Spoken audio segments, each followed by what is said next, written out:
of his last 14 starts in the Premier League. OK, guys, what do we make of that game? Not the result that Frank Lampard would be looking for yet again.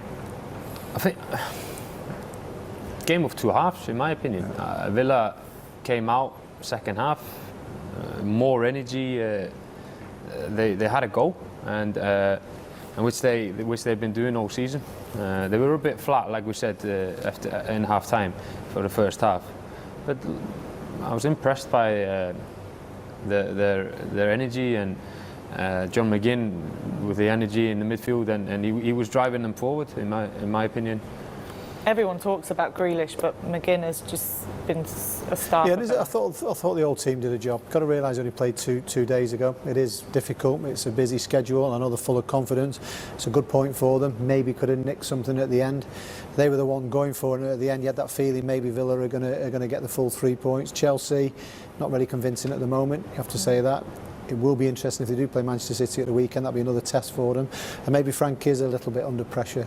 Tonight he's decided to change it. So what does he do next? Does he go back to you've got to be careful you don't change it too much. You've got to stick with players. Hopefully they bring the results through and you can move it from there. But it's just a little bit nervy, and you sense that a little bit. And they looked leggy, didn't they? They looked a little bit tired. Yeah. And considering Villa had only played, like I said, 2 days ago, they were the ones full of it. They were the ones going for it at the end. So it changes, as we've seen in the Premier League now. It changes very quickly, and Chelsea need that.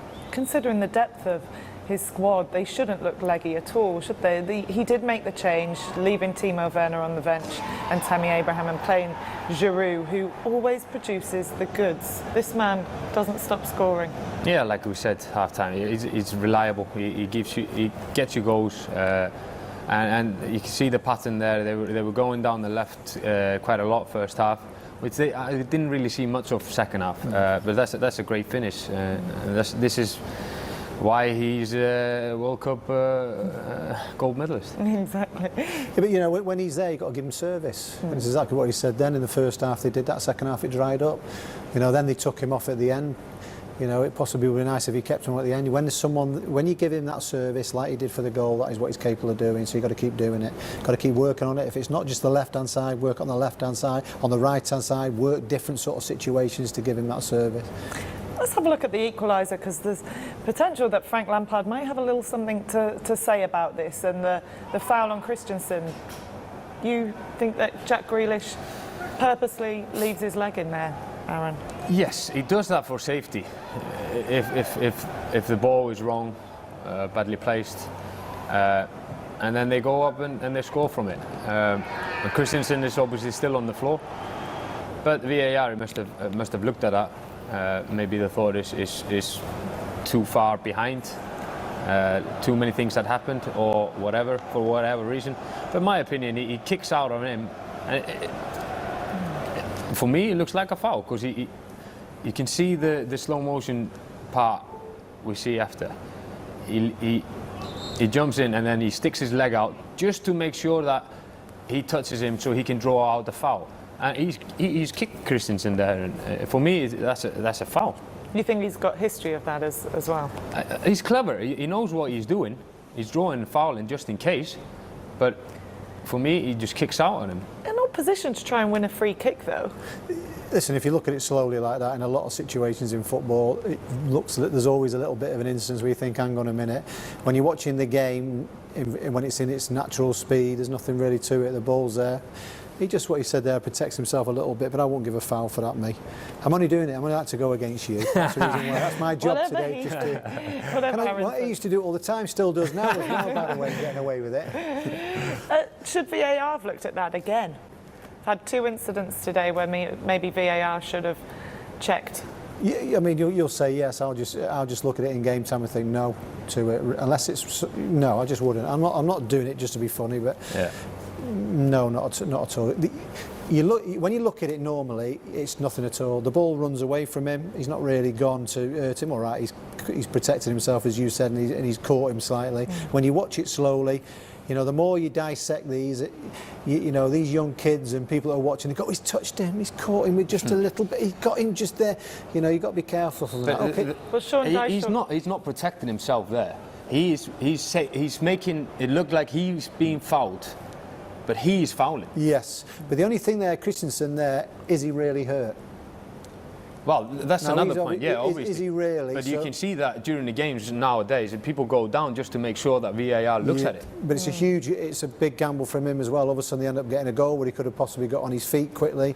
If you're really struggling, you've got to, I was taught differently. You get up off your feet and you get back. You really got to be struggling if you're down. I don't know. I think he's caught him, but it's nothing. Yeah, but is VAR going to look at it then? If he just gets up and carries on. Well, that's thank you very much for answering me. That you've done, that's perfect. Yeah. Thank you.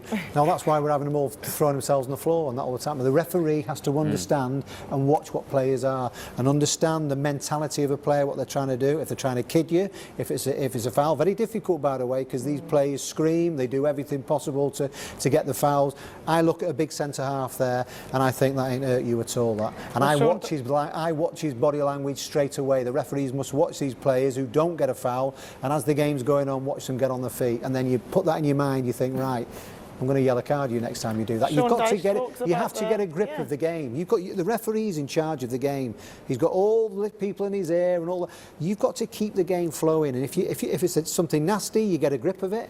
If there's a bit of diving, you get that. Stops the rest of everybody else. If you don't do that, the rest of them start diving. And it goes on and on. It's down to the referee to get a grip of it. Managers there's my rant, by the way. I don't know if I got anywhere. Can't get in. I'm trying to. Let her in. I'm just saying, we saw Sean Dyche yesterday complaining that the physicality of the game, we're losing it, and it's causing so many headaches for referees and for managers. Anyway, 5-5 for Anwar El Ghazi of Villa. Would you agree that Villa had the better chances in the second half, looked the more likely of the two teams to score? Yeah, like we said earlier, I think they look more threatening. They got a grip onto the game. You can see that shot there, hits the crossbar, unlucky there.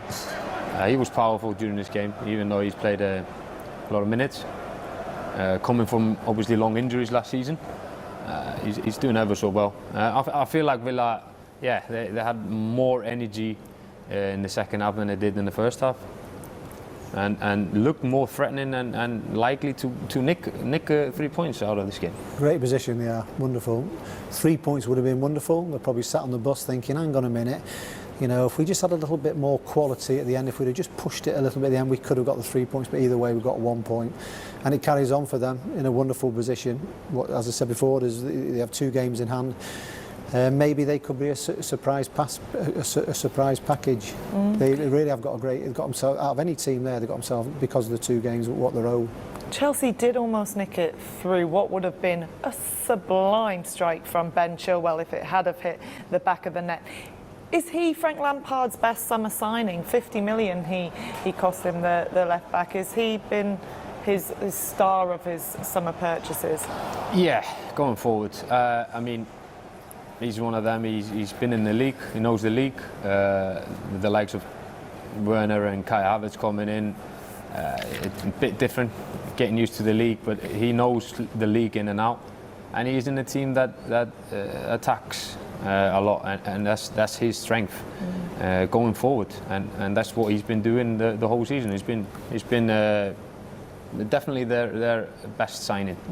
Absolutely. Okay, well, let's hear from Chelsea manager Frank Lampard.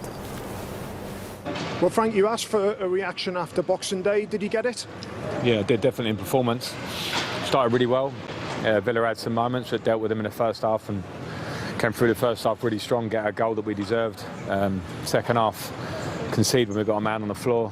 That's kind of the run we're in at the minute. And then we pushed and we couldn't find couldn't break the deadlock in the end to get the win. But attitude-wise, effort-wise, some of the play was really good against a good team. Have you seen that challenge in the build-up to their goal? No, I haven't really seen it. No, I saw what I felt was a handball near us before that, which was next to the linesman. They didn't give it. I haven't seen the challenge. Fair enough. In the early part of the game, did you think that you potentially could have been out of sight? Christian Pulisic had a number of chances. Yeah, Christian was really bright all game, which is great for him to play 2 games in that space of time, fitness-wise. He was really bright. hits the side net and it looks like it's in. Created a few chances for himself, and as I say, a lot of our play was really good. Forced quite a few corners. Again, later on in the game, we came strong. We get chance. Chile nearly scores an incredible goal, and Timo has a chance. So, yeah, lots of things. And when you're in a bit of a tough moment, sometimes things don't quite go for you. A month ago, probably we win that game, things go for you with a little bit of belief. Now it's a tough little moment, so you have to fight through it. But I thought everything, I can't ask for more from what the players gave, the way they worked it. You wanted competition between Ollie and Tammy, and Ollie comes up with a goal and gives you more selection problems. Yeah, he does, and it was great for him to get that. He gets on the end of things in the box, and we have to deliver for him, and we did, with a great build-up to that goal as well. So, yeah, a positive from Ollie tonight. Again, just disappointed. I think, as I say, all the players, nobody let me down tonight. Everyone worked. After playing 2 days ago in what was a tough match for us, the attitude was great. We just didn't quite get the rub of the green in a way. Frank, there's been some breaking news throughout today about game being postponed between Manchester City and Everton because of COVID. What's your position there? How much communication have you had? How much is it on your mind about the whole situation?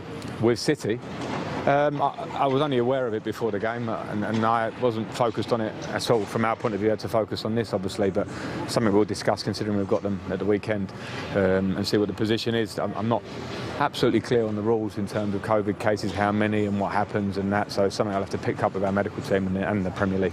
It's also happening with Morecambe as well, who are your next opponents after that, so potentially there could be a long break for you without any football. What would that mean to the club? We'll have to cross that bridge if it comes. If that's the case, we can't. COVID is strange times for all of us for different reasons, and I think we all sense that this month or the next period might be a tough one with what's been happening pre-Christmas, with COVID in general and the surge and the difficulties that the public have got and football has as well. So secondary will be football in a sense. If we don't play those games, we'll keep working and keep everyone safe. That's first and foremost. Do you feel there is a bit of a public service keeping the football going, obviously as safe as possible? No, yeah, maybe. I don't know. It's hard for us to feel like that because it's our job. It's just our job, and we try and churn it out. And I think the Premier League and clubs have done a great job in trying to keep football going, whether it be restart, whether it be this season, in difficult circumstances, to be fair. So let's hope we can keep it going. Thank you. Well done. Cheers. Cheers. Yeah, very well said on the issue there, Frank Lampard. It is hard for managers at the moment. They don't know what's going on. The rules at the beginning of the season, if you had 14 players fit, then you go ahead and you play the game. But got a bit of a tricky situation at Manchester City. We'll keep an eye on that as things progress. I want to talk to you about Frank Lampard. That's not the result he would have wanted. 1 win in his last 6 in all competitions. Press this morning linking Thomas Tuchel, the recently disposed of manager at Paris Saint-Germain. He lost his job at Paris Saint-Germain last week. He's available, linking him already to the job at Chelsea, which is obviously already occupied by Frank Lampard. Would you rule that out? I don't think you rule anything out, but I think Frank knows that anyway. We've been at a club where he's at, which is all about success. He has to produce. He will know that, and there'll always be other managers, other names mentioned if you're not being successful. So he knows that's part and parcel of the job. I think he's got a bit of backing with the owners, hence the reason. I think he did a great job in the first season when he couldn't bring anybody in, and he brought all the young players through. Now all of a sudden he has brought some fantastic footballers into the football club, and he's just going through a difficult period, which you would imagine it would be. He's only a young manager, so. If they stick with him and come through this period, they become stronger, he becomes stronger. He's learning all the time as well. Very difficult job for him, as much as he loves it, but the pressure's on all the time. The questions keep getting asked to you. It could be worse. You could be a Sheffield United manager. Now that is a difficult one. But when you're down the bottom, United didn't have 220 million to spend in the summer. I know, but that's a different type of pressure there. He's got to try and be positive, and with every question, there's a line of about 20 people there, and they're all trying to find that little bit of something and try to be a little bit nasty. He understands that. He understands it as a player, and this will make him stronger as a manager. Do I think he'll still be there at the end of the season? Yes, definitely.